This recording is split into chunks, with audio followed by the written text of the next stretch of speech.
Hi friends, welcome to Shamee's kitchen. എല്ലാവർക്കും സുഖമാണല്ലോ. ഇന്നത്തെ നമ്മുടെ സ്പെഷ്യൽ വളരെ രുചികരമായിട്ടും എളുപ്പത്തിലും തയ്യാറാക്കിയെടുക്കാൻ പറ്റുന്ന 4 വ്യത്യസ്ത രുചികളിലുള്ള പായസം റെസിപ്പീസാണ് കേട്ടോ.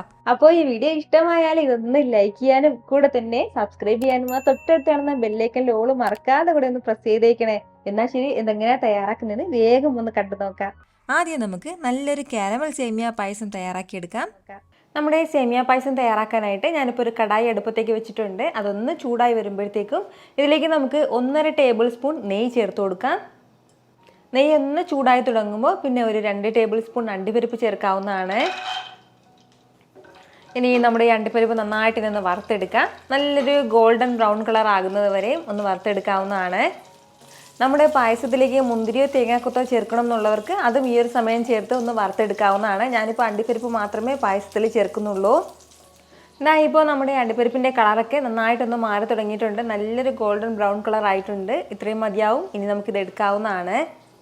ബാക്കി വന്ന അതേ നെയ്യിലേക്ക് നമുക്കിനി സേമിയ ചേർക്കാവുന്നതാണ്. 1 കപ്പ് നിറയാണ് കേട്ടോ ഞാനിപ്പോൾ സേമിയ എടുത്തിട്ടുള്ളത്. 100 ഗ്രാം അളവിലാണ് സേമിയ എടുത്തിട്ടുള്ളത്. ആ സേമിയ ചേർക്കാം. ഞാനിപ്പോൾ വറുക്കാത്ത സേമിയാണ് ചേർക്കുന്നത്. ഇനിയിപ്പോൾ വറുത്ത സേമിയാണ് നമ്മുടെ കയ്യിലുള്ളതെങ്കിൽ കൂടി ലൈറ്റായിട്ട് ഇതുപോലെ നെയ്യിൽ ചേർത്തൊന്ന് വറുക്കേണ്ടതായിട്ടുണ്ട്. ഫ്ലെയിം ഒന്ന് മീഡിയത്തിനും ലോക്കും ഇടയിൽ വെച്ചൊന്ന് വറുത്തെടുത്താൽ മതിയാവും. ഹൈ ഫ്ലെയിമിൽ വെച്ചിട്ട് വറുക്കരുത്. ഒരു കുറഞ്ഞ ഫ്ലെയിമിൽ വെച്ചിട്ടൊന്ന് വറുത്തെടുക്കാം. നല്ലൊരു ഗോൾഡൻ കളർ ആകട്ടെ. സേമിയ ചേർത്ത് കഴിഞ്ഞ് കൈയെടുക്കാതെ തന്നെ ഇളക്കി കൊടുക്കണം. ഇപ്പോൾ നമ്മുടെ സേമിയയുടെ കളറൊക്കെ ലൈറ്റായിട്ട് മാറി തുടങ്ങിയിട്ടുണ്ട്. ഇത് ഇത്രയും തന്നെ മതിയാവും. ഇനി നമുക്കിത് എടുക്കാവുന്നതാണ്.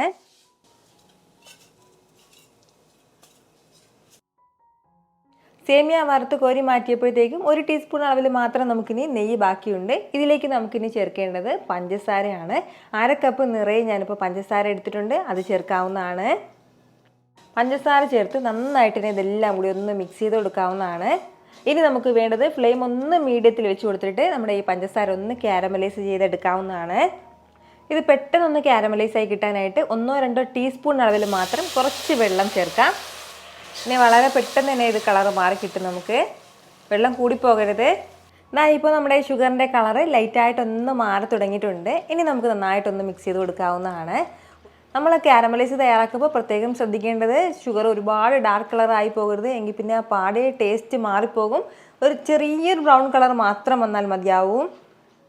ഇപ്പോൾ നമ്മുടെ കാരമലൈസിൻ്റെ കളറ് ഒരു ലൈറ്റ് ബ്രൗൺ കളർ വന്നിട്ടുണ്ട്. ഒരുപാട് ഡാർക്ക് കളർ ആയിട്ടില്ല. ഇതുപോലെ ഈ ഒരു രീതിക്ക് ഇത്രയും ആകുമ്പോഴത്തേക്കും പിന്നെ നമുക്കിതിലേക്ക് വേണ്ടതാണ് 1/4 കപ്പ് അളവിൽ കണ്ടൻസ്ഡ് മിൽക്കും കൂടി അതും കൂടി ചേർക്കാം. കണ്ടൻസ്ഡ് മിൽക്ക് ചേർക്കുമ്പോൾ ഫ്ലെയിം നന്നായിട്ട് കുറച്ച് വെച്ചിട്ട് ചേർത്താൽ മതിയാവും. ഇങ്ങനെ നമ്മൾ കാരമലൈസിലേക്ക് നമ്മുടെ കണ്ടൻസ്ഡ് മിൽക്കും കൂടി ചേർക്കുമ്പോൾ ആ കണ്ടൻസ്ഡ് മിൽക്കും ഒന്ന് കാരമലൈസ് ആയി കിട്ടും. ഒരു പ്രത്യേക ടേസ്റ്റിലാണ് കേട്ടോ പിന്നെ കിട്ടുന്നത്. നന്നായിട്ട് തന്നെ ഒന്ന് ഇളക്കി യോജിപ്പിച്ച് കൊടുക്കാം. ഫ്ലെയിം ഞാനിപ്പോൾ കുറച്ചാണ് വെച്ചിരിക്കുന്നത്. കണ്ടൻസ്ഡ് മിൽക്കും ചേർത്തിട്ട് നന്നായിട്ട് ഇതുപോലെ ഒന്ന് മിക്സ് ചെയ്ത് യോജിപ്പിച്ചെടുത്തു കഴിഞ്ഞാൽ പിന്നെ ഇതിലേക്ക് വേണ്ടത് നല്ല തിളച്ച വെള്ളം കൂടിയാണ്. 1 കപ്പ് നല്ല ചൂട് വെള്ളമാണ് കേട്ടോ ഞാനിപ്പോൾ ഇതിലേക്ക് ചേർക്കുന്നത്. വെള്ളം ചേർത്ത് നന്നായിട്ടൊന്ന് യോജിപ്പിച്ച് കൊടുക്കാം.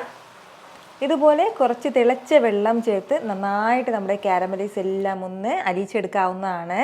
ഇതിനുശേഷം മാത്രം നമുക്കിതിലേക്ക് പാല് ചേർക്കാം. അതല്ല നമ്മൾ ചൂട് കാരമലൈസിലേക്ക് ചിലപ്പോൾ പാല് ചേർക്കുമ്പോൾ ചില സമയങ്ങളിൽ പിരിഞ്ഞു പോകാറുണ്ട്. അപ്പോൾ അങ്ങനെ ഒരു ഇത് വരാതിരിക്കാനാണ് കേട്ടോ ഒരല്പം വെള്ളം ചേർത്ത് ഇങ്ങനെ ഒന്ന് അലിയിച്ചെടുക്കുന്നത്. നല്ല രീതിക്ക് തന്നെ നമ്മുടെ കാരമൽ എല്ലാം ഒന്ന് ഒരുക്കി കിട്ടിയിട്ടുണ്ട്. ഇതുപോലെ ആ കട്ടയൊന്നും ഇല്ലാതെ മാറി കിട്ടുമ്പോഴത്തേക്കും ഇനി നമുക്കിതിലേക്ക് പാല് ചേർക്കാവുന്നതാണ്. 1 ലിറ്റർ അളവിലാണ് കേട്ടോ ഞാനിപ്പോൾ ഇതിലേക്ക് പാല് ചേർത്തിട്ടുള്ളത്. പശുവിൻ പാലാണ്. നല്ല ചൂടായിട്ട് വേണം പാൽ ഇതിലേക്ക് ചേർക്കാനായിട്ട്. പാല് ചേർത്ത് ഇതുപോലെ ലൈറ്റായിട്ടൊന്ന് ഇളക്കി കൊടുക്കാം. അത്യാവശ്യം പാല് ചൂടുള്ളതിൻ്റെ പേരിൽ ഇനി തിളക്കേണ്ട ആവശ്യമില്ല. അപ്പോൾ ഇതുപോലെ ഒന്ന് നന്നായിട്ടൊന്ന് മിക്സ് ചെയ്ത് യോജിപ്പിച്ചെടുത്തു കഴിഞ്ഞാൽ ഇനി നമുക്കിതിലേക്ക് സേമിയ ചേർക്കാവുന്നതാണ്. സേമിയയ്ക്കൊപ്പം തന്നെ ഏകദേശം 1 മണിക്കൂറായിട്ട് ഒരു 1/4 കപ്പ് ചവ്വരി വെള്ളത്തിൽ നന്നായിട്ടൊന്ന് കുതിർത്തെടുത്തിട്ടുള്ളതാണ്. ആ ചവ്വരിയും കൂടെ ഇതിലേക്ക് ചേർക്കാം. ഇനി നമുക്ക് ഫ്ലെയിം മീഡിയത്തിലൊന്ന് വെച്ചിട്ട് കൈയെടുക്കാതെ തന്നെ ഒന്ന് ഇളക്കി കൊടുക്കാവുന്നതാണ്. പായസം എപ്പോഴും ഇളക്കി കൊടുത്ത് വേണം കേട്ടോ ഒന്ന് തയ്യാറാക്കി എടുക്കാനായിട്ട്. എങ്കിൽ മാത്രമേ ആ ഒരു കറക്റ്റ് ടേസ്റ്റ് നമുക്ക് കിട്ടത്തുള്ളൂ. പ്രത്യേകിച്ച് പാലായതിൻ്റെ പേരിൽ നമ്മൾ ഇളക്കി കൊടുക്കാതെ നമ്മൾ തയ്യാറാക്കുകയാണെന്നുണ്ടെങ്കിൽ ഈ പാലിൻ്റെ പാട ഇങ്ങനെ സൈഡിലായിട്ട് പിടിക്കും. അതുപോലെ തന്നെ പാൽപ്പാടയൊക്കെ കിട്ടും. അപ്പോൾ അതൊക്കെ നമ്മുടെ പായസത്തിലേക്ക് ഉണ്ടാവും. അപ്പോൾ അത് വരാതിരിക്കാനായിട്ട് എപ്പോഴും കൈയെടുക്കാതെ തന്നെ ഇളക്കി കൊടുത്ത് നന്നായിട്ട് ഇതെല്ലാം കൂടി ഒന്ന് യോജിപ്പിച്ച് നമ്മുടെ സേമിയ ഒന്ന് വേവിച്ചെടുക്കാവുന്നതാണ്. സേമിയ വേകുന്ന സമയം കൊണ്ട് തന്നെ നമ്മുടെ ചവ്വരിയും വെന്ത് കിട്ടും. മീഡിയം ഫ്ലെയിമിൽ വെച്ചിട്ട് നമ്മൾ കൈയെടുക്കാതെ ഇതിങ്ങനെ ഇളക്കി കൊടുക്കാൻ തുടങ്ങിയിട്ട് ഏകദേശം ഒരു 5 മിനിറ്റോളം ആയിട്ടുണ്ട്. അത്രയും സമയം കൊണ്ട് തന്നെ നമ്മുടെ സേമിയ ഒരു പകുതിയോളം അളവിൽ വെന്ത് കിട്ടിയിട്ടുണ്ട്. ഇനി കുറച്ച് സമയം കൂടി നമ്മുടെ സേമിയ ഒന്ന് വേകാനായിട്ടുണ്ട്. കൈയെടുക്കാതെ തന്നെ ഇളക്കി കൊടുക്കാം. ഇതിപ്പോൾ ഇങ്ങനെ ഒന്ന് തിളയ്ക്കാൻ തുടങ്ങിയിട്ട് വീണ്ടും ഒരു 5 മിനിറ്റും കൂടി ആയിട്ടുണ്ട്. അത്രയും സമയം കൊണ്ട് തന്നെ നമ്മുടെ സേമിയയും സാബൂനയും അതായത് ചവരിയൊക്കെ നല്ല സോഫ്റ്റായിട്ട് വെന്ത് കിട്ടിയിട്ടുണ്ട്. ഇത് ഇത്രയും തന്നെ മതിയാവും. ഇനി നമുക്കിതിലേക്ക് വേണ്ടത് നമ്മളിപ്പോൾ മധുരം നോക്കിയിട്ട് മധുരത്തിനനുസരിച്ചിട്ടുള്ള പഞ്ചസാര ഈ ഒരു സമയം ചേർക്കാവുന്നതാണ് കൂടുതലായിട്ട്. അപ്പോൾ ഞാനിപ്പോൾ 1/2 കപ്പ് അളവിലാണ് പഞ്ചസാര ഇപ്പോൾ ചേർക്കുന്നത്. കൂടെ തന്നെ ഒരു 1/4 ടീസ്പൂൺ ഏലക്ക പൊടിച്ചതും കൂടി. ഇനി നമുക്കിതിലേക്ക് വേണ്ടത് ഒരു 1/2 ടീസ്പൂൺ വാനില എസൻസും കൂടിയാണ് കേട്ടോ. ഒരല്പം മാത്രം വാനില എസൻസും കൂടെ ചേർക്കാം. ഇനി നമുക്കിതെല്ലാം കൂടി നന്നായിട്ടൊന്ന് യോജിപ്പിച്ചെടുക്കാവുന്നതാണ്. നമ്മൾ ഇതുപോലെ ഒരല്പം മാത്രം വാനില എസൻസ് കൂടി ചേർത്തിട്ട് നമ്മൾ ഈ സേമിയ പായസം തയ്യാറാക്കുമ്പോൾ ഉണ്ടല്ലോ ഒരു സ്പെഷ്യൽ ടേസ്റ്റിലാണ് കേട്ടോ നമുക്കിത് കിട്ടുന്നത്. സാധാരണ നമ്മൾ സേമിയ പായസം തയ്യാറാക്കുന്നതിൽ നിന്നും ഒരു വ്യത്യസ്തമായിട്ടുള്ള രുചിയിലാണ് കിട്ടുന്നത്. അപ്പോൾ നിങ്ങൾ കാരമൽ പായസം തയ്യാറാക്കുമ്പോൾ അപ്പോൾ സേമിയ പായസം ചേർത്തും ചേർക്കാതെ ഒന്ന് ടേസ്റ്റ് ചെയ്ത് നോക്കൂ. അപ്പോൾ നിങ്ങൾക്ക് അതിൻ്റെ ആ ഡിഫറൻസ് മനസ്സിലാവും. അപ്പോൾ നമ്മുടെ ഈ പഞ്ചസാരയും ഏലക്ക പൊടിച്ചതും വാനില എസൻസും ഒക്കെ ചേർത്ത് നന്നായിട്ടൊന്ന് യോജിപ്പിച്ചെടുത്തിട്ടുണ്ട്. ഇത്രയും ആയിക്കഴിഞ്ഞാൽ ലാസ്റ്റിൽ വേണ്ടത് നമ്മൾ വറുത്ത് മാറ്റി വെച്ചിരുന്ന അണ്ടിപ്പരിപ്പ് കൂടി ചേർക്കാം. കൂടെ 1 ടേബിൾ സ്പൂൺ നെയ്യും കൂടി. ഇത്രയും ചേർത്ത് കഴിഞ്ഞാൽ നമ്മൾ സൂപ്പർ ടേസ്റ്റി ആയിട്ടുള്ള ഒരു കാരമൽ പായസം ഇവിടെ റെഡി ആയിട്ടുണ്ട് കേട്ടോ. ഒരു സ്പെഷ്യൽ ടേസ്റ്റാണ്. ഞാൻ പറഞ്ഞതുപോലെ ഇതുവരെ നിങ്ങൾ ഇതുപോലൊരു സേമിയ പായസം തയ്യാറാക്കി നോക്കിയിട്ടില്ല എന്നുണ്ടെങ്കിൽ മസ്റ്റായിട്ടൊന്ന് ട്രൈ ചെയ്ത് നോക്കണം. സാധാരണ നമ്മുടെ സേമിയ പായസം തണുത്ത് കഴിയുമ്പോഴത്തേക്കും കുറച്ചും കൂടി ഒന്ന് കുറുകി വരും. അപ്പോൾ അതുപോലെ ഒന്ന് കുറുകി വരുന്ന സമയത്ത് നമുക്ക് ഇതിലേക്ക് എക്സ്ട്രാ പാല് ചേർക്കേണ്ട ആവശ്യമില്ല. നല്ല ചൂട് വെള്ളം, തിളച്ച വെള്ളം തന്നെ ചേർക്കാവുന്നതാണ്. എന്നിട്ട് നന്നായിട്ടൊന്ന് യോജിപ്പിച്ചെടുക്കാവുന്നതാണ് കേട്ടോ. പായസം പലർക്കും പല രീതിയിൽ കുടിക്കാനായിരിക്കും ഇഷ്ടം. ചിലർക്ക് ചൂടോട് കുടിക്കണം, അതല്ല ചിലർക്ക് വന്നിട്ട് തണുപ്പിച്ച് കഴിക്കാനായിരിക്കും ഇഷ്ടം. എങ്ങനെ കഴിച്ചാലും ഇത് നല്ല ടേസ്റ്റിയാണ്. അപ്പോൾ ഇതുപോലൊരു സേമിയ പായസം നിങ്ങൾ വീട്ടിൽ തയ്യാറാക്കി നോക്കൂ. എന്നിട്ട് നിങ്ങളുടെ ഫീഡ്ബാക്ക് എനിക്കൊന്ന് മറക്കാതെ അറിയിച്ചേക്കണം. ഇനി വളരെ രുചികരമായിട്ട് നല്ലൊരു കടലപ്രഥമൻ എങ്ങനെ തയ്യാറാക്കി എടുക്കാൻ നോക്കാം. നമ്മുടെ ഈ കടലപ്രഥമൻ തയ്യാറാക്കാനായിട്ട് ഞാനിപ്പോൾ കുക്കറൊന്ന് എടുത്ത് വെച്ചിട്ടുണ്ട്. ഇതിലേക്ക് നമുക്ക് 1 ടേബിൾ സ്പൂൺ നെയ്യ് ചേർക്കാം. നെയ്യ് ഒന്ന് ചൂടായി വരുമ്പോഴത്തേക്കും പിന്നെ ഇതിലേക്ക് നമുക്ക് ചേർക്കേണ്ടത് കടലപ്പരിപ്പാണ്. 1 കപ്പ് കടലപ്പരിപ്പാണ് കേട്ടോ ഞാനിപ്പോൾ എടുത്തിട്ടുള്ളത്. ചെറുപയർ പരിപ്പോ സാമ്പാർ പരിപ്പോ ഒന്നും പായസം വെക്കാൻ വേണ്ടിയിട്ട് എടുക്കരുത്. നമ്മൾ ബോളിയും കടലമാവൊക്കെ തയ്യാറാക്കുന്നത് ഈ ഒരു കടലപ്പരിപ്പിലാണ്. ഈ ഒരു പരിപ്പ് നമുക്ക് നല്ല രീതിക്ക് ഒന്ന് കഴുകിയിട്ട് നമ്മുടെ നെയ്യിലേക്ക് ചേർക്കാവുന്നതാണ്. ഗ്രാം അളവിലാണെന്നുണ്ടെങ്കിൽ ഏകദേശം 210 ഗ്രാം അളവിലാണ് ഉണ്ടാവുന്നത്. 1/4 കിലോ ഉണ്ടാവില്ല. ഫ്ലെയിം ഒന്ന് മീഡിയത്തിൽ വെച്ചിട്ട് നല്ല രീതിക്ക് നമുക്കൊന്ന് വറുത്തെടുക്കാവുന്നതാണ്. ഇതുപോലെ നമ്മുടെ പരിപ്പ് വറുത്ത് നമ്മൾ പായസം തയ്യാറാക്കുന്നതാണ് കൂടുതൽ രുചികരം. അപ്പോൾ ഇത് വറുക്കാതെയും വറുത്ത് ഞാൻ തയ്യാറാക്കിയിട്ടുണ്ട് പായസം. അതിൽ ടേസ്റ്റ് കൂടുതലായിട്ട് തോന്നിയിട്ടുള്ളത് ഇതുപോലെ നമ്മുടെ കടലയുടെ ആ ഒരു പച്ച ടേസ്റ്റൊക്കെ മാറ്റി ഒന്ന് വറുത്തെടുത്ത് ചെയ്യുന്ന പായസത്തിനാണ്. ഇതിപ്പോൾ നമ്മളിങ്ങനെ ഒന്ന് വറുക്കാൻ തുടങ്ങിയിട്ട് ഏകദേശം ഒരു 2-3 മിനിറ്റോളം ആയിട്ടുണ്ട്. നല്ല രീതിക്ക് തന്നെ ഇത് ചൂടായി ഒന്ന് മൊരിഞ്ഞു തുടങ്ങിയിട്ടുണ്ട്. ഇപ്പോൾ നമുക്ക് ഇതിലേക്ക് ആവശ്യത്തിനുള്ള വെള്ളം ചേർക്കാവുന്നതാണ്. നല്ല ചൂടുള്ള വെള്ളം വേണം ഇതിലേക്ക് ചേർക്കാനായിട്ട്. ഏകദേശം ഒരു 2.25-3 കപ്പ് അളവിൽ നമുക്ക് വെള്ളം ചേർക്കാവുന്നതാണ്. ഞാനിപ്പോൾ ഒരു 2.25 കപ്പ് അളവിലാണ് കേട്ടോ ഇതിലേക്ക് വെള്ളം വെച്ചിട്ടുള്ളത്. വെള്ളം ചേർത്തിട്ട് നല്ല രീതിക്ക് എല്ലാം കൂടി ഒന്ന് മിക്സ് ചെയ്ത് കൊടുക്കണം. ഇനി നമുക്ക് ഫ്ലെയിം ഒന്ന് മീഡിയത്തിൽ വെച്ചിട്ട് ഒരു 3 വിസിൽ വരുന്നവരെ ഒന്ന് വെയിറ്റ് ചെയ്യാവുന്നതാണ്. ചില പഴയ കുക്കറൊക്കെ ആണെന്നുണ്ടെങ്കിൽ ഒരു വിസിലും കൂടി എക്സ്ട്രാ വേണ്ടി വരും. ഞാനിപ്പോൾ ഇതിൽ 3 വിസിൽ മാത്രമേ വെക്കുന്നുള്ളൂ. ഹൈ ഫ്ലെയിമിൽ വെക്കരുത്, മീഡിയം ഫ്ലെയിമിൽ വേണം വെക്കാനായിട്ട്. എന്നാൽ ശരി, ഇതൊരു 3 വിസിൽ വരട്ടെ. ഇപ്പോൾ ഇതിൽ ഒരു 3 വിസിൽ വന്നിട്ടുണ്ട്. ഇനി നമുക്ക് ഫ്ലെയിം ഓഫ് ചെയ്യാവുന്നതാണ്. ഇതിപ്പോൾ തന്നെ തുറന്ന് നോക്കാൻ വേണ്ടി നിൽക്കരുത്. ഇതിലെ കംപ്ലീറ്റ് പ്രഷർ ഇങ്ങനെ ഇരുന്നൊന്ന് പോകട്ടെ. അതിനുശേഷം മാത്രം നമുക്കൊന്ന് തുറക്കാം. ഇപ്പോൾ ഇതിലെ കംപ്ലീറ്റ് പ്രഷറും പോയിട്ടുണ്ട്. ഇനി നമുക്കിതൊന്ന് തുറക്കാവുന്നതാണ്. നല്ലതുപോലെ തന്നെ സോഫ്റ്റായിട്ട് നമ്മുടെ പരിപ്പെല്ലാം ഒന്ന് വെന്ത് കിട്ടിയിട്ടുണ്ട്. നന്നായിട്ട് ഒന്ന് വെന്ത് കിട്ടിയിട്ടുണ്ട്. ഇനി ഇത് ചെറുതായിട്ടൊന്ന് ഉടച്ചു കൊടുക്കാവുന്നതാണ്. അതല്ല ചിലർക്കൊക്കെ പരിപ്പ് പായസം കഴിക്കുന്നത് നല്ലതുപോലെ സ്മൂത്തായിട്ട് പരിപ്പെല്ലാം ഒന്ന് അരിഞ്ഞിട്ടുണ്ടാവണം. അങ്ങനെയാണെന്നുണ്ടെങ്കിൽ മാത്രം ഒരു മിക്സിയുടെ ജാറിലേക്ക് ഇതിൻ്റെ പകുതി അളവിൽ മാറ്റിയിട്ട് നമുക്കൊന്ന് അരച്ച് ഇതിലേക്ക് ചേർക്കാവുന്നതാണ്. കംപ്ലീറ്റ് അരച്ച് ചേർക്കരുത് കേട്ടോ. നമ്മുടെ ആ പരിപ്പ് ഇങ്ങനെ കടിക്കാനൊക്കെ ഉണ്ടാകണം. എങ്കിൽ മാത്രമേ ആ പരിപ്പ് പായസത്തിന് കറക്റ്റ് ടേസ്റ്റ് കിട്ടത്തുള്ളൂ. ഞാനിപ്പോൾ ഇത് മിക്സിയിലാക്കി അരച്ചെടുക്കുന്നില്ല. നിങ്ങൾക്ക് കാണുമ്പോൾ അറിയാമല്ലോ, തവി കൊണ്ട് ചെറുതായിട്ടൊന്ന് ഉടച്ചെടുക്കുമ്പോൾ തന്നെ നല്ലതുപോലെ സ്മൂത്തായിട്ട് ഒന്ന് ഉടഞ്ഞ് കിട്ടുന്നുണ്ട്. അപ്പോൾ നമ്മുടെ ഉടച്ചെടുത്ത പരിപ്പെല്ലാം ഒരു സൈഡിലേക്ക് മാറ്റിയിട്ട് ഇനി വേണ്ടത് ശർക്കര പാനി ഒന്ന് തയ്യാറാക്കിയെടുക്കണം. അപ്പോൾ അതിന് വേണ്ടിയിട്ട് 400 ഗ്രാം ശർക്കരയാണ് കേട്ടോ ഞാനിപ്പോൾ എടുത്തിട്ടുള്ളത്. ശർക്കരയെല്ലാം നന്നായിട്ടൊന്ന് പൊടിച്ച് ചേർത്തിട്ടുണ്ട്. അതുപോലെ ഒന്ന് പൊടിച്ച് ചേർക്കുകയാണെന്നുണ്ടെങ്കിൽ പെട്ടെന്ന് തന്നെ ഒന്ന് അലിഞ്ഞ് കിട്ടിക്കോളും. ശർക്കര പെട്ടെന്ന് ഉരുകി കിട്ടാനായിട്ട് ഇതിലേക്ക് നമുക്ക് 1/4 കപ്പ് അളവിൽ വെള്ളം കൂടി ചേർക്കാം. അപ്പോൾ കൂടുതൽ വെള്ളം ചേർക്കരുത്. ഇത് പായസത്തിലേക്ക് ചേർത്ത് കഴിഞ്ഞിട്ട് ശർക്കരയൊക്കെ നല്ലതുപോലെ ഒന്ന് വറ്റിച്ചെടുക്കേണ്ടതായിട്ട് വരും. അതിൻ്റെ പേരിൽ കുറഞ്ഞ അളവിൽ വെള്ളം ചേർത്താൽ മതിയാവും. ഇതാ ഇപ്പോൾ നമ്മുടെ ശർക്കരയെല്ലാം നന്നായിട്ട് ഇരുന്ന് ഉരുകി കിട്ടിയിട്ടുണ്ട്. ആ കട്ടയൊക്കെ ഒന്ന് മാറിയിട്ടുണ്ട്. ഇനി നമുക്ക് ഫ്ലെയിം ഓഫ് ചെയ്യാവുന്നതാണ്. അപ്പോൾ ഇനി വേണ്ടത് ഇതിന് മുകളിൽ ചെറുതായിട്ട് ഇങ്ങനെ ഒന്ന് പതഞ്ഞ് നിൽക്കുന്നില്ലേ, ഈ പതഞ്ഞ് നിൽക്കുന്നത് നമ്മളൊന്ന് കോരി എടുക്കേണ്ടതായിട്ടുണ്ട്. അത് കംപ്ലീറ്റ് അഴുക്കാണ്. അത് കംപ്ലീറ്റ് ആയിട്ട് നമുക്കൊന്ന് മാറ്റാം. ആ പതഞ്ഞ് നിന്നതൊക്കെ ഒന്ന് മാറ്റിക്കഴിഞ്ഞാൽ പിന്നെ നമുക്ക് വേണ്ടത് ഇതൊരു അരിപ്പയിലൂടെ ഒന്ന് അരിച്ചെടുക്കാവുന്നതാണ്. അത്യാവശ്യം പൊടിയും കല്ലൊക്കെ ഉണ്ടാവും. അതിൻ്റെ പേരിലാണ് ഒന്ന് അരിച്ച് മാറ്റി വെക്കുന്നത്. ഇനി വേണ്ടത് നമ്മുടെ പായസം തയ്യാറാക്കാനുള്ള ആ ഒരു ഉരുളി നമുക്ക് അടുപ്പത്തേക്ക് വെക്കാവുന്നതാണ്. ഉരുളിയോ അല്ലാന്നുണ്ടെങ്കിൽ വേറെ ഏതെങ്കിലും കടായിയോ നമുക്ക് എടുക്കാം. ഇതിലേക്ക് ഒരു 3 ടേബിൾ സ്പൂൺ നെയ്യ് ചേർക്കാവുന്നതാണ്. നെയ്യൊന്ന് ചൂടായി തുടങ്ങുമ്പോഴത്തേക്കും പിന്നെ ഇതിലേക്ക് വേണ്ടത് അരിഞ്ഞെടുത്ത തേങ്ങാ കഷ്ണങ്ങളാണ്. ഞാനിപ്പോൾ ഒരു 3 ടേബിൾ സ്പൂൺ അളവിലാണ് എടുത്തിട്ടുള്ളത്. നല്ല തിന്നായിട്ട് കനം കുറച്ചിട്ടൊന്ന് അരിയാൻ വേണ്ടി പ്രത്യേകം ശ്രദ്ധിച്ചേക്കണം. തേങ്ങയുടെ കളറൊക്കെ ലൈറ്റായിട്ടൊന്ന് മാറി തുടങ്ങട്ടെ. ഇപ്പോൾ നമ്മുടെ തേങ്ങയെല്ലാം നന്നായിട്ടൊന്ന് മൊരിഞ്ഞു തുടങ്ങിയിട്ടുണ്ട്. ഇതുപോലെ കളർ ലൈറ്റായിട്ട് മാറി കഴിയുമ്പോഴത്തേക്കും ഇതിലേക്ക് നമുക്ക് അണ്ടിപ്പരിപ്പ് ചേർക്കാവുന്നതാണ്. 3 ടേബിൾ സ്പൂൺ അളവിലാണ് ഞാനിപ്പോൾ ഇതിലേക്ക് അണ്ടിപ്പരിപ്പ് എടുത്തിട്ടുള്ളത്. ഇപ്പോൾ നമുക്ക് തേങ്ങാ കഷ്ണങ്ങളോ അണ്ടിപ്പരിപ്പൊക്കെ കൂടുതൽ ചേർക്കണം താല്പര്യമുള്ളവർക്ക് കൂടുതൽ ചേർക്കാവുന്നതാണ്. ഇപ്പോൾ നമ്മുടെ അണ്ടിപ്പരിപ്പിൻ്റെ കളറും ലൈറ്റായിട്ടൊന്ന് മാറി തുടങ്ങിയിട്ടുണ്ട്. ഇപ്പോൾ നമുക്ക് ഇതിലേക്ക് മുന്തിരി ചേർക്കാവുന്നതാണ്. 2 ടേബിൾ സ്പൂൺ അളവിലാണ് കേട്ടോ ഞാനിപ്പോൾ മുന്തിരി എടുത്തിട്ടുള്ളത്. കറുത്ത മുന്തിരിയാണ് എടുത്തിട്ടുള്ളത്. സാധാരണ മഞ്ഞക്കളറിലുള്ളതാണെങ്കിൽ അതും ചേർക്കാം. മുന്തിരി ചേർത്ത് നന്നായിട്ടൊന്ന് വഴറ്റി കൊടുക്കാം. മുന്തിരി എല്ലാം ഒന്ന് പെരുകി വരട്ടെ. നമ്മുടെ മുന്തിരി എല്ലാം ഈ ഒരു രീതിക്ക് ബോൾ പോലെ ഉരുണ്ട് വരുമ്പോഴത്തേക്കും ഇതെല്ലാം നമുക്ക് മാറ്റി ഒരു പ്ലേറ്റിലേക്ക് എടുക്കാവുന്നതാണ്. ബാക്കി വന്ന ഈ നെയ്യിലേക്ക് നമ്മൾ നേരത്തെ വേവിച്ച് മാറ്റി വെച്ചിരുന്ന നമ്മുടെ പരിപ്പ് ചേർക്കാവുന്നതാണ്. പരിപ്പ് ചേർത്ത് കൊടുത്ത ഉടനെ തന്നെ ഒന്ന് ഇളക്കി കൊടുക്കാം. ഇനി ഇത് നന്നായിട്ടൊന്ന് തിളച്ച് വരട്ടെ. ഇപ്പോൾ നമ്മുടെ പരിപ്പെല്ലാം നന്നായിട്ട് തന്നെ ഒന്ന് തിളച്ച് തുടങ്ങിയിട്ടുണ്ട്. അപ്പോൾ ഇതുപോലെ ഒന്ന് തിളച്ച് തുടങ്ങുമ്പോഴത്തേക്കും ഇതുപോലെ ഒരു 1/4 കപ്പ് ചവ്വരി ഞാനിപ്പോൾ 1 മണിക്കൂർ വെള്ളത്തിലിട്ട് നന്നായിട്ടൊന്ന് കുതിർത്തെടുത്തിട്ടുണ്ട്. കുതിർത്തെടുത്ത ചവ്വരി വേണം കേട്ടോ നമ്മൾ ഇതിലേക്ക് ചേർക്കാനായിട്ട്. നമ്മളിപ്പോൾ കുതിർക്കാതെയാണ് ചവ്വരി ചേർക്കുന്നതെങ്കിൽ ശർക്കര പാനി ചേർത്ത് കഴിഞ്ഞാൽ പിന്നീട് ചവ്വരി വേവുകയില്ല. ചെറുതായിട്ട് മാത്രം ഒന്ന് വെന്ത് കിട്ടുന്നല്ലാതെ നല്ല ഫുള്ള് കംപ്ലീറ്റ് ആയിട്ട് വേവില്ല കേട്ടോ. അതൊന്ന് പ്രത്യേകം ശ്രദ്ധിച്ചേക്കണം. കുതിർത്ത് തന്നെ നമ്മൾ ചവ്വരി ചേർക്കണം. ചവ്വരിയും ചേർത്ത് നന്നായിട്ടൊന്ന് തിളച്ച് വന്നിട്ടുണ്ട്. ഒരു 2 മിനിറ്റ് കൊണ്ടൊന്ന് തിളച്ചിട്ടുണ്ട്. ഇപ്പോൾ നമുക്കിതിലേക്ക് ശർക്കര പാനി അരിച്ച് ചേർക്കാം. ശർക്കര പാനിയും ചേർത്ത് എല്ലാം കൂടി നന്നായിട്ടൊന്ന് മിക്സ് ചെയ്ത് കൊടുക്കാവുന്നതാണ്. നമ്മൾ എടുക്കുന്ന ശർക്കര കുറച്ച് കറുത്ത ശർക്കരയാണെന്നുണ്ടെങ്കിൽ പായസത്തിൻ്റെ കളർ കുറച്ച് കൂടുതലുണ്ടാവും. വെള്ള ശർക്കരയാണെന്നുണ്ടെങ്കിൽ ലൈറ്റ് കളറായിരിക്കും നമുക്ക് കിട്ടുന്നത്. നമ്മുടെ ഈ ശർക്കര പാനി ചേർത്ത് ഏകദേശം ഒരു 3-4 മിനിറ്റോളം ഒന്ന് തിളപ്പിക്കണം. ഇതിപ്പോൾ ഇങ്ങനെ ഒന്ന് തിളയ്ക്കാൻ തുടങ്ങിയിട്ട് ഏകദേശം ഒരു 3 മിനിറ്റോളം ആയിട്ടുണ്ട്. കൈയെടുക്കാതെ തന്നെ നമ്മൾ ഇളക്കി കൊടുത്തുകൊണ്ടേ ഇരിക്കണം. പായസം ഇങ്ങനെ അടുക്കി പിടിക്കുകയാണെന്നുണ്ടെങ്കിൽ ആ ടേസ്റ്റ് പാടെ മാറിപ്പോവും. ഫ്ലെയിം എല്ലാ സമയത്തും മീഡിയത്തിലാണ് കേട്ടോ വെച്ച് കൊടുത്തിട്ടുള്ളത്. അപ്പോൾ ഇതുപോലെ നന്നായിട്ടൊന്ന് തിളച്ച് കുറുകി വരുമ്പോഴത്തേക്കും ഇതിലേക്ക് നമുക്ക് തേങ്ങാപ്പാൽ ചേർക്കാവുന്നതാണ്. നമ്മൾ പരിപ്പ് അളന്ന കപ്പിൽ 2.5 കപ്പ് അളവിലാണ് കേട്ടോ ഞാനിപ്പോൾ തേങ്ങാപ്പാൽ എടുത്തിട്ടുള്ളത്. 2ാം തേങ്ങാപ്പാലാണ് എടുക്കുന്നത്. 1ാം തേങ്ങാപ്പാൽ 1 കപ്പ് മാറ്റി വെച്ചിരിക്കുകയാണ്. അത്യാവശ്യം വലിയ തേങ്ങയിൽ 1 തേങ്ങയാണ് കേട്ടോ ഞാനിപ്പോൾ എടുത്തിട്ടുള്ളത്. മീഡിയം സൈസ് തേങ്ങയാണെന്നുണ്ടെങ്കിൽ 1.5 തേങ്ങ വേണ്ടി വരും. തേങ്ങാപ്പാൽ ചേർത്തിട്ട് നല്ല രീതിക്ക് എല്ലാം കൂടി ഒന്ന് ഇളക്കി യോജിപ്പിച്ച് കൊടുക്കാം.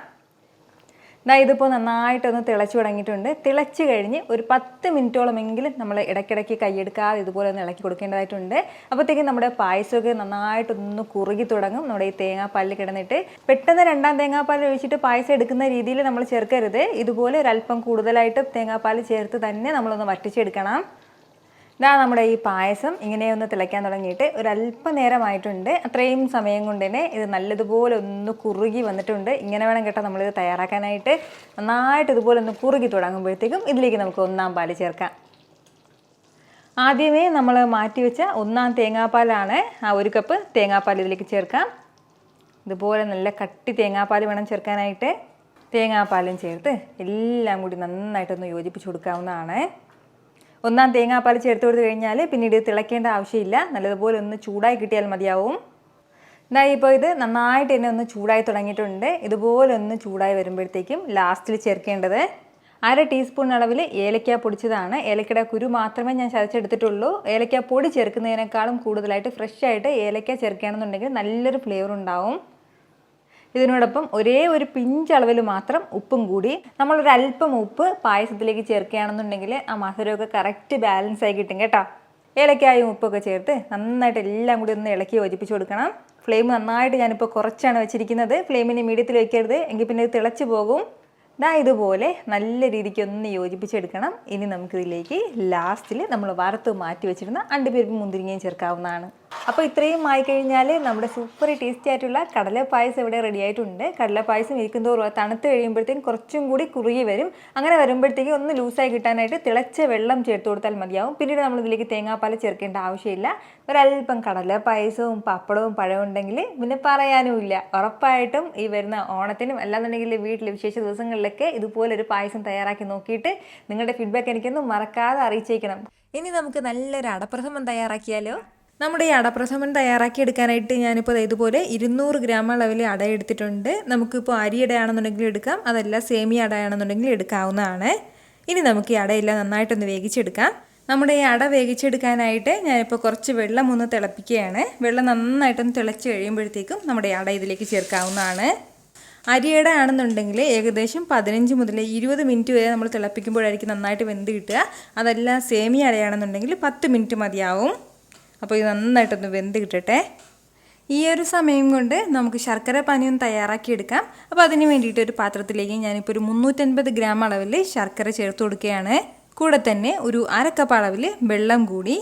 ഇനി നമ്മുടെ ഈ ശർക്കരയെല്ലാം നന്നായിട്ടൊന്ന് ഉരുകി കിട്ടട്ടെ. ഇതൊന്ന് തിളച്ച് തുടങ്ങുമ്പോൾ തന്നെ നമ്മുടെ ശർക്കരയെല്ലാം നന്നായിട്ട് ഇനി ഒന്ന് അലിഞ്ഞ് കിട്ടിക്കോളും. ഇതുപോലെ ഒന്ന് ശർക്കരയൊക്കെ ഒന്ന് കട്ട മാറി കിട്ടിയാൽ മതിയാവും കേട്ടോ. അപ്പോൾ ഇനി നമുക്ക് ഫ്ലെയിം ഒന്ന് ഓഫ് ചെയ്യാവുന്നതാണ്. ഇതിപ്പോൾ കുറച്ച് സമയമായിട്ട് ഇങ്ങനെ ഒന്ന് തിളക്കുകയാണ്. അത്രയും സമയം കൊണ്ട് തന്നെ നല്ല സോഫ്റ്റ് ആയിട്ട് തന്നെ നമ്മുടെ അടയെല്ലാം ഒന്ന് വെന്ത് കിട്ടിയിട്ടുണ്ട്. അപ്പോൾ ഇത് ഇത്രയും തന്നെ മതിയാവും കേട്ടോ. ഇനി നമുക്ക് ഫ്ലെയിം ഓഫ് ചെയ്യാം. ഒരുപാട് വേവിച്ച് കുഴച്ചെടുക്കാൻ പാടില്ല. അപ്പോൾ ഇനി നമുക്ക് ഫ്ലെയിം ഓഫ് ചെയ്ത ഉടനെ തന്നെ ഇത് കംപ്ലീറ്റ് ഈ വെള്ളം കംപ്ലീറ്റ് ആയിട്ട് ഒന്ന് ഡ്രെയിൻ ചെയ്ത് മാറ്റണം. എന്നിട്ട് ഒരു 3-4 പ്രാവശ്യം പച്ചവെള്ളം ഒഴിച്ച് ഒന്ന് കഴുകിയെടുക്കണം കേട്ടോ. ഈ ഒരു രീതിക്ക് 3-4 പ്രാവശ്യം പച്ചവെള്ളം ഉപയോഗിച്ച് ഞാൻ ഇതുപോലെ ഒന്ന് കഴുകിയെടുത്തിട്ടുണ്ട്. ഇനി നമുക്ക് വേണ്ടത് പായസം തയ്യാറാക്കാനായിട്ട് ഒരു വാവട്ടമുള്ളൊരു കടായിയിലേക്ക് 1 ടേബിൾ സ്പൂൺ അളവിൽ നെയ്യ് ചേർത്ത് കൊടുക്കാം. നെയ്യ് ഒന്ന് ഉരുകി വരുമ്പോഴത്തേക്കും ഇതിലേക്ക് നമുക്ക് ഒരു 3 ടേബിൾ സ്പൂൺ അളവിൽ ചെറുതായിട്ട് അരിഞ്ഞെടുത്ത തേങ്ങാക്കൊത്ത് ചേർത്തൊന്ന് വറുത്തെടുക്കാവുന്നതാണ്. നല്ലൊരു ഗോൾഡൻ കളർ വരുന്നത് വരെ മാത്രം വറുത്ത് കൊടുക്കാം. തേങ്ങയുടെ കളറൊക്കെ മാറി നല്ലൊരു ഗോൾഡൻ കളറിലേക്ക് എത്തിയിട്ടുണ്ട്. ഈ ഒരു സമയം ഇനി നമുക്ക് വേണ്ടത് കുറച്ച് അണ്ടിപ്പരിപ്പും മുന്തിരിങ്ങയും കൂടിയാണ്. അതും കൂടി ഒന്ന് വറുത്തെടുക്കാം. ഈ ഒരു രീതിക്ക് നമ്മുടെ അണ്ടിപ്പരിപ്പിൻ്റെയും മുന്തിരിയുടെ കളറൊക്കെ നന്നായിട്ടൊന്ന് മാറിക്കഴിഞ്ഞാൽ ഇതെല്ലാം നമുക്ക് നെയ്യിൽ നിന്ന് മാറ്റാവുന്നതാണ്.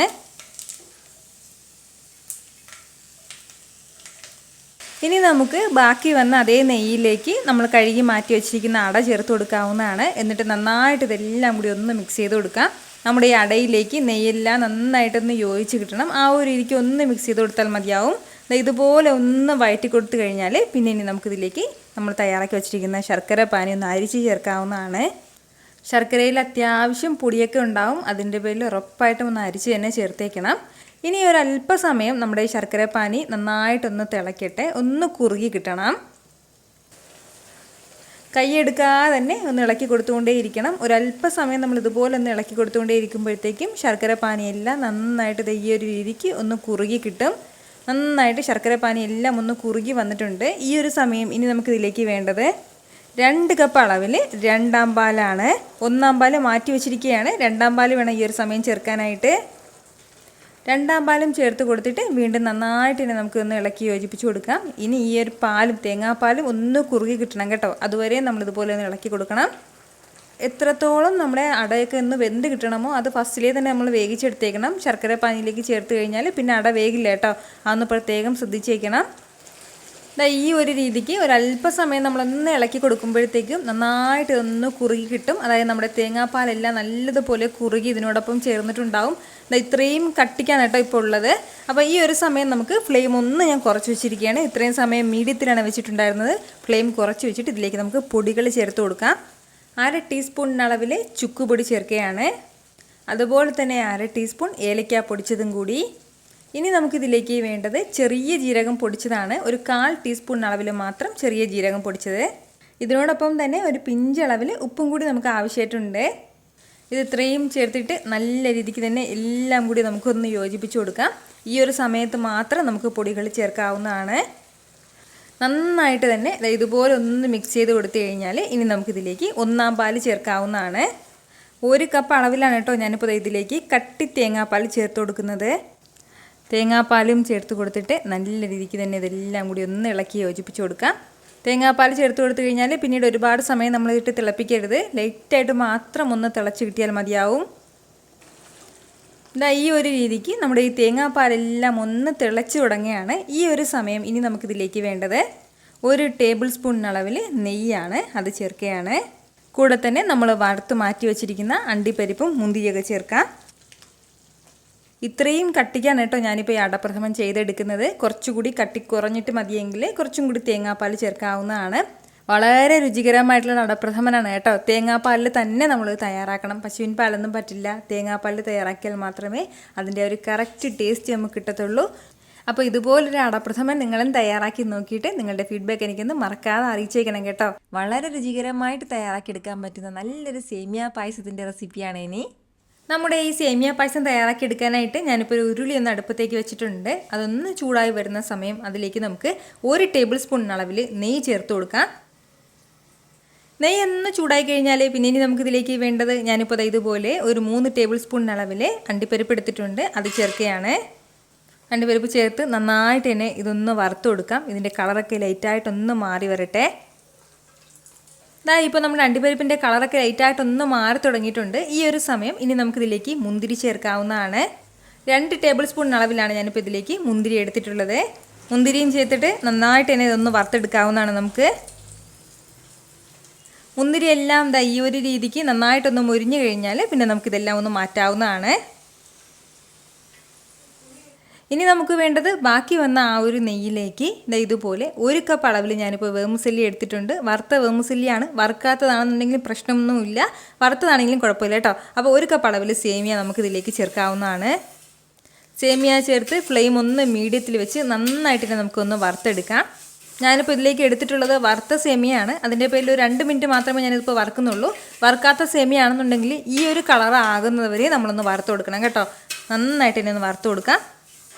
ഈ ഒരു രീതിക്ക് ഒരല്പസമയം ഞാനൊന്ന് വറുത്ത് കൊടുത്തിട്ടുണ്ട്. ഇതിൻ്റെ കളറൊക്കെ വീണ്ടും ചെറുതായിട്ടൊന്ന് മാറി കിട്ടിയിട്ടുണ്ട്. ഈ ഒരു സമയം ഇനി നമുക്കിതിലേക്ക് പാല് ചേർത്ത് കൊടുക്കാവുന്നതാണ്. 1 ലിറ്റർ അളവിലാണ് ഞാനിപ്പോൾ ഇതിലേക്ക് പശുവിൻ പാല് ചേർത്ത് കൊടുക്കുന്നത്. കവർ പാല്, പാക്കറ്റ് പാലുണ്ടല്ലോ, അതാണെന്നുണ്ടെങ്കിൽ പ്രശ്നമൊന്നുമില്ല, 1 ലിറ്റർ അളവിൽ ചേർക്കാവുന്നതാണ് കേട്ടോ. പാല് ചേർത്ത് കൊടുത്തിട്ട് നന്നായിട്ട് ഇതെല്ലാം കൂടി ഒന്ന് ഇളക്കി കൊടുക്കാം. ഇനി നമുക്ക് ഫ്ലെയിം ഒന്ന് മീഡിയത്തിൽ വെച്ച് കൊടുത്തിട്ട് നല്ലതുപോലെ തന്നെ ഒന്ന് ഇളക്കി കൊടുത്തുകൊണ്ടേ ഇരിക്കണം. അതായത് നമ്മളിപ്പോൾ കൈ എടുക്കുകയാണെന്നുണ്ടെങ്കിൽ ഈ പാലിൻ്റെ ആ ഒരു പാടയൊക്കെ ഒന്ന് അടുക്കി പിടിക്കും. അപ്പോൾ അതിൻ്റെ കളർ മാറിപ്പോകും. അതുപോലെ തന്നെ ഈ പാൽപ്പാട വന്നിട്ട് മുകളിൽ കെട്ടാനും സാധ്യതയുണ്ട്. അതിൻ്റെ പേരിൽ കൈ എടുക്കാതെ തന്നെ നമ്മൾ ഇളക്കി കൊടുത്തുകൊണ്ടേ ഇരിക്കണം. ഈ 1 ലിറ്റർ അളവിൽ പാലിൽ കിടന്നിട്ട് നമ്മുടെ ഈ സേമിയൊക്കെ നന്നായിട്ടൊന്ന് വെന്ത് കിട്ടട്ടെ. ഇതിപ്പോൾ ഇങ്ങനെ ഒന്ന് തിളയ്ക്കാൻ തുടങ്ങിയിട്ട് ഏകദേശം ഒരു 5 മിനിറ്റോളം ആയിട്ടുണ്ട് കേട്ടോ. ഇത്രയും സമയം കൊണ്ട് ഒരു പകുതിയിലധികം നമ്മുടെ ഈ സേമിയൊക്കെ ഒന്ന് വെന്ത് കിട്ടിയിട്ടുണ്ട്. ഇനി കുറച്ചും കൂടി ഒന്ന് വേകാനായിട്ടുണ്ട്. ഫ്ലെയിം എല്ലാ സമയത്തും ഒന്ന് മീഡിയത്തിൽ തന്നെ വെച്ചിരിക്കാവുന്നതാണ്. പ്രത്യേകം ശ്രദ്ധിച്ചേക്കണം, കൈയെടുക്കാതെ തന്നെ ഒന്ന് ഇളക്കി കൊടുത്തുകൊണ്ടേയിരിക്കണം. അപ്പോൾ പുറത്ത് ആ പാൽപ്പാട കിട്ടാൻ വേണ്ടി അങ്ങനെ വിടരുത് കേട്ടോ. ഇതിപ്പോൾ ഇങ്ങനെ ഒന്ന് തിളയ്ക്കാൻ തുടങ്ങിയിട്ട് ഒരു 2-3 മിനിറ്റും കൂടി ആയിട്ടുണ്ട്. അത്രയും സമയം കൊണ്ട് തന്നെ നന്നായിട്ട് നമ്മുടെ ഈ സേമിയ എല്ലാം ഒന്ന് വെന്ത് കിട്ടിയിട്ടുണ്ട്. നല്ല സോഫ്റ്റ് ആയിട്ട് തന്നെ ഒന്ന് വെന്തിട്ടുണ്ട് കേട്ടോ. അതുപോലെ തന്നെ ഒരല്പം കൂടി ഒന്ന് കുറുകിയും കൂടി വന്നിട്ടുണ്ട്. ഈ ഒരു സമയം ഇനി നമ്മുടെ മധുരത്തിന് ആവശ്യമായിട്ടുള്ളതൊക്കെ ചേർത്ത് കൊടുക്കാം. ഇതുപോലെ ഒരു 1/2 കപ്പ് അളവിൽ പഞ്ചസാര ചേർത്ത് കൊടുക്കുകയാണ്. കൂടെ തന്നെ 1/4 കപ്പ് അളവിൽ കണ്ടൻസ്ഡ് മിൽക്കും കൂടി. ഈ പഞ്ചസാരയും കണ്ടൻസ്ഡ് മിൽക്കൊക്കെ ചേർത്തിട്ട് നന്നായിട്ട് ഇതെല്ലാം കൂടി വീണ്ടും ഒന്ന് ഇളക്കി യോജിപ്പിച്ച് കൊടുക്കാം. ഇനിയിപ്പോൾ നമ്മൾ കണ്ടൻസ്ഡ് മിൽക്ക് ചേർക്കുന്നില്ല, പകരം പഞ്ചസാര മാത്രമാണെന്നുണ്ടെങ്കിൽ ഒരു 1/4 കപ്പ് അളവിൽ നമുക്ക് പഞ്ചസാര ചേർത്ത് കൊടുക്കാം. നല്ല കറക്റ്റ് മധുരമായിരിക്കും. ഇപ്പോൾ കണ്ടൻസ്ഡ് മിൽക്ക് കൂടെ ഉണ്ടെങ്കിൽ നമുക്ക് 1/4 കപ്പ് അളവിൽ കണ്ടൻസ്ഡ് മിൽക്കും 1/2 കപ്പ് അളവിൽ മാത്രം പഞ്ചസാരയും ചേർക്കാവുന്നതാണ് കേട്ടോ. കൂടുതൽ ചേർക്കരുത് പഞ്ചസാര, എങ്കിൽ പിന്നെ നല്ല മധുരമായി പോവും. ഇതെല്ലാം കൂടി ചേർത്ത് ഒന്ന് ഇളക്കി കൊടുക്കുകയാണ്. ഇതൊന്ന് തിളയ്ക്കട്ടെ. ഇതിപ്പോൾ നല്ല രീതിയിൽ തന്നെ ഒന്ന് തിളച്ച് തുടങ്ങിയിട്ടുണ്ട്. ഇങ്ങനെ ഒന്ന് തിളച്ച് വരുന്ന സമയം ഇനി നമുക്കിതിലേക്ക് വേണ്ടത് ഒരു 1/2 ടീസ്പൂൺ അളവിൽ ഏലക്ക പൊടിച്ചതാണ്. ഏലക്കാപ്പൊടി ചേർക്കാം. കൂടെ തന്നെ ഒരു പിഞ്ച് അളവിൽ ഉപ്പും കൂടി. ഇത് ഇത്രയും ചേർത്തിട്ട് വീണ്ടും നന്നായിട്ട് തന്നെ ഇതെല്ലാം കൂടി ഒന്ന് ഇളക്കി കൊടുക്കുകയാണ്. പായസം തയ്യാറാക്കി തുടങ്ങി അത് കംപ്ലീറ്റ് ആകുന്നതുവരെ നമ്മൾ അതിനടുത്ത് തന്നെ ഉണ്ടായിരിക്കണം കേട്ടോ. അതിട്ടിട്ട് എങ്ങോട്ടേക്കും പൊയ്ക്കളയരുത്. അപ്പോൾ ഇതുപോലെ നന്നായിട്ട് എല്ലാം കൂടി ഒന്ന് യോജിപ്പിച്ച് കൊടുത്തിട്ടുണ്ട്. ഇത്രയും ആയിക്കഴിഞ്ഞാൽ ഇനി നമുക്ക് വറുത്ത് മാറ്റി വെച്ചിരിക്കുന്ന അണ്ടിപ്പരിപ്പ് മുന്തിരിയും കൂടി ചേർക്കാം. അണ്ടിപ്പരിപ്പും മുന്തിരിങ്ങയും ചേർത്തിട്ട് വീണ്ടും ഇതെല്ലാം കൂടി ഒന്ന് ഇളക്കി യോജിപ്പിക്കുകയാണ്. ഇനി നമുക്ക് ഫ്ലെയിം ഓഫ് ചെയ്യാവുന്നതാണ്. ഇനി നമ്മൾ തിളപ്പിക്കേണ്ട ആവശ്യമില്ല. ഇത്രയും ആയിക്കഴിഞ്ഞാൽ നമ്മുടെ സൂപ്പർ ടേസ്റ്റി ആയിട്ടുള്ള സേമിയ പായസം ഇവിടെ റെഡി ആയിട്ടുണ്ട് കേട്ടോ. ഇത്രയും കട്ടിക്കാണ് കേട്ടോ നമ്മുടെ സേമിയ പായസം ഞാനിപ്പോൾ തയ്യാറാക്കി എടുത്തിട്ടുള്ളത്. ഒരുപാട് ലൂസായിട്ട് തയ്യാറാക്കി എടുത്തിട്ടില്ല. അപ്പോൾ ഇത് കുറച്ചും കൂടി കഴിയുമ്പോഴത്തേക്കും നന്നായിട്ടൊന്ന് തണുക്കുമ്പോഴത്തേക്കും വീണ്ടും ഒന്ന് കുറുകി വരും. അങ്ങനെ കുറുകി വരുന്ന സമയത്ത് നമുക്കിതിലേക്ക് നല്ല തിളച്ച വെള്ളം ചേർത്ത് കൊടുക്കാവുന്നതാണ്. പാലിനി ചേർക്കേണ്ട ആവശ്യമില്ല, പകരം നമുക്കിതിലേക്ക് തിളച്ച വെള്ളം ചേർക്കാവുന്നതാണ് കേട്ടോ. നിങ്ങൾക്കിത് കാണുമ്പോൾ തന്നെ അറിയായിരിക്കുമല്ലോ എന്തുമാത്രം രുചികരമായിട്ടുള്ളൊരു സേമിയ പായസമാണെന്ന്. അപ്പോൾ വിശേഷ ദിവസങ്ങളിലൊക്കെ നിങ്ങൾ ഇതുപോലെ ഒരു സേമിയ പായസം തയ്യാറാക്കി നോക്കിയിട്ട് നിങ്ങളുടെ ഫീഡ്ബാക്ക് എനിക്കൊന്ന് മറക്കാതെ അറിയിച്ചേക്കണം കേട്ടോ. ഇത്ര എളുപ്പത്തിലും രുചികരമായിട്ടാണല്ലേ നമ്മൾ തയ്യാറാക്കി എടുത്തിട്ടുള്ളത്. അപ്പൊ ഇത് ഇഷ്ടമായാൽ ഇതൊന്ന് ലൈക്ക് ചെയ്യാനും കൂടെ തന്നെ നിങ്ങളുടെ ഫ്രണ്ട്സിനും ഫാമിലിക്കും എല്ലാവർക്കും ഇതൊന്ന് ഷെയർ കൂടി ചെയ്ത് കൊടുത്തേക്കണം.